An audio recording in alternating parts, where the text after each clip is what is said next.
बाली को छिपकर क्यों मारा?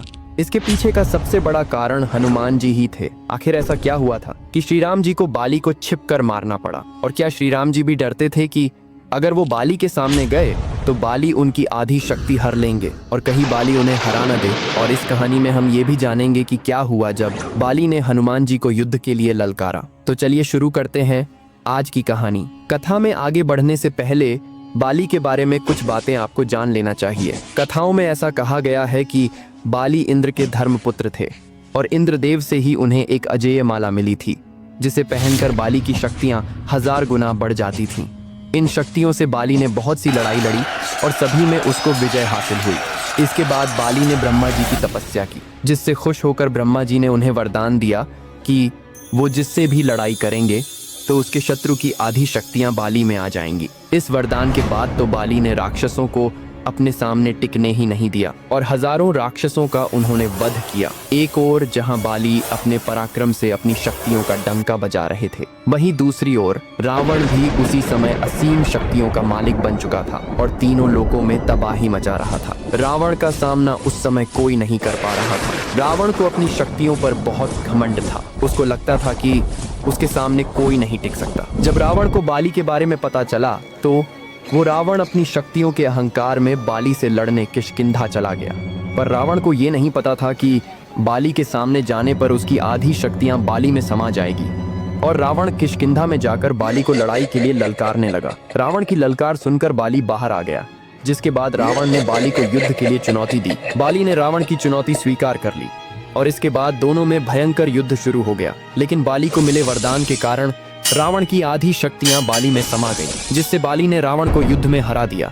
इसके बाद बाली ने रावण को अपना बंदी बना लिया। रावण से जीतने के बाद बाली को अपनी शक्तियों पर बहुत ज्यादा घमंड हो गया था और अपनी ताकत दिखाने के लिए रोज रावण को अपनी बगल में लेकर घूमने जाने लगा। इसके बाद रावण ने बाली से माफी मांगी और दोनों के बीच मित्रता हो गई। लेकिन इसके बाद बाली का घमंड आसमान छूने लगा। एक दिन बाली अपनी शक्ति के घमंड में चूर जंगलों में घूम रहा था और पेड़ पत्थरों को उखाड़ उखाड़ कर फेंक रहा था। उसी जंगल में हनुमान जी श्री राम जी का जप कर रहे थे। जब बाली हनुमान जी के पास पहुंचे तो उन्होंने हनुमान जी से कहा कि क्या पूरे दिन राम नाम जपता है? राम नाम को छोड़कर अपने राजा बाली का जप करो। हनुमान जी ये सुनकर मंद मंद मुस्कुराए और वापस अपनी भक्ति में लीन हो गए। ये देखकर बाली को बहुत गुस्सा आया। बाली ने हनुमान जी से कहा कि मैं तुम्हारे राम से ज्यादा शक्तिशाली हूँ और कहा कि अगर तुम्हारे राम मेरे सामने आ जाए तो मैं उन्हें भी हरा सकता हूँ। जब तक बात खुद पर थी तब तक हनुमान जी ने कुछ नहीं कहा, लेकिन जब बात उनके प्रभु पर आई तो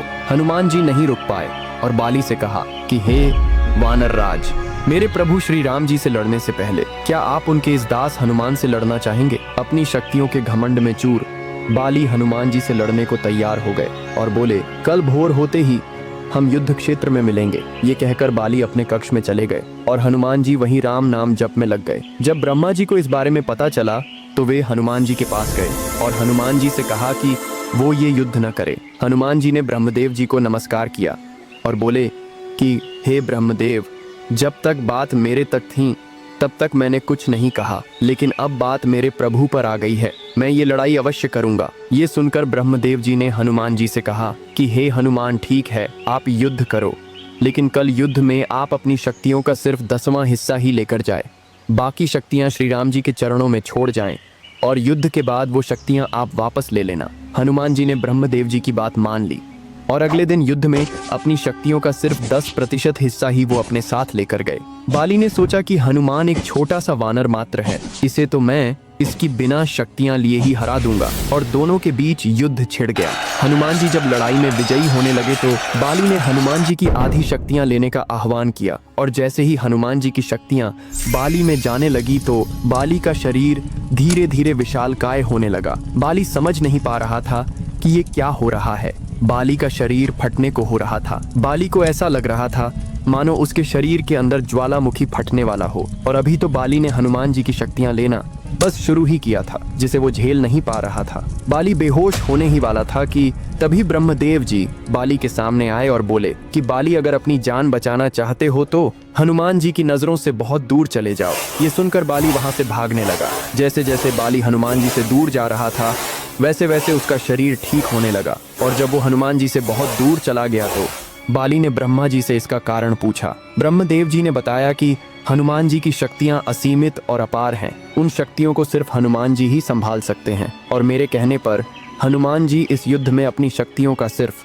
10वां हिस्सा ही लेकर आए थे और उन शक्तियों के अंश मात्र से ही तुम्हारा ये हाल हो गया। सोचो, हनुमान जी अगर अपनी पूरी शक्तियों के साथ आते तो तुम्हारा क्या हाल होता। ब्रह्मदेव जी की बातें सुनकर बाली को अपनी गलती का एहसास हुआ और उसका घमंड चूर चूर हो गया। इसके बाद बाली ने हनुमान जी से माफी मांगी और हनुमान जी से कहा कि हनुमान जी, आपके अंदर असीमित शक्तियां हैं, लेकिन फिर भी आप इतने शांत कैसे रहते हो। और ये कहकर बाली हनुमान जी से माफी मांगने लगे। हनुमान जी ने कहा कि अगर माफी मांगनी ही है तो प्रभु श्री राम जी से मांगिए, मैं तो उनका एक छोटा सा भक्त हूँ। और ये कहकर हनुमान जी ने बाली को अपने गले लगा लिया। इसके बाद बाली श्री राम नाम का जयकारा लगाने लगे और ये युद्ध शुरू होने से पहले ही खत्म हो गया। अब बात करते हैं श्री राम जी ने बाली को छिपकर क्यों मारा। दरअसल इसके पीछे के कुछ तथ्य रामायण में लिखित है। श्री राम जी सुग्रीव को अपना मित्र बना चुके थे और उन्हें वचन दे चुके थे कि वो बाली का वध अवश्य करेंगे, क्योंकि बाली के पापों का घड़ा भर चुका है और क्षत्रिय होने के नाते उनको ये आदेश था कि अगर कहीं भी कोई पाप करता है तो पापियों को दंड अवश्य दिया जाए। बाली ने सुग्रीव को अपने राज्य से निकालकर सुग्रीव की पत्नी रोमा पर जबरन अपना हक जमा लिया था, जिसकी सजा सिर्फ मृत्यु थी और क्षत्रिय होने के नाते वो दंड श्री राम जी कैसे भी दे सकते थे। हालांकि दंड देने से पहले श्री राम जी ने सुग्रीव को बाली के पास एक आखिरी मौका देने के लिए भेजा भी था, लेकिन उसे बाली ने ठुकरा दिया था। श्री राम जी के कुल में एक प्रथा ये भी कि जब कोई जानवर पागल हो जाता है और मरने मारने पर उतारू हो जाता है तो उसका शिकार करना अनिवार्य हो जाता है, और बाली भी वानर प्रजाति से था जो सुग्रीव को मारने जा रहा था। इसलिए श्री राम जी ने बाली का शिकार किया, और शिकार तो छुपकर ही किया जाता है। अब बात करते हैं आखिरी तथ्य की। अगर श्री राम जी बाली के सामने आ जाते तो बाली को मिले वरदान के अनुसार बाली श्री राम जी की शक्तियों को अपने अंदर लेने का प्रयास करते। और जैसा कि आप सब जानते हैं कि श्री राम जी के भक्त हनुमान जी की क्षण भर शक्तियों से बाली का शरीर फटने को हो गया था, तो श्री राम जी तो स्वयं नारायण भगवान थे, और अगर ऐसा होता तो बाली उसी वक्त मर जाता। ब्रह्मा जी के वरदान की लाज रखने के लिए श्री राम जी ने बाली को छिप कर मारा था। तो बोलो जय श्री राम। और अगर आज की कहानी आपको अच्छी लगी हो तो लाइक, सब्सक्राइब और कमेंट जरूर करें।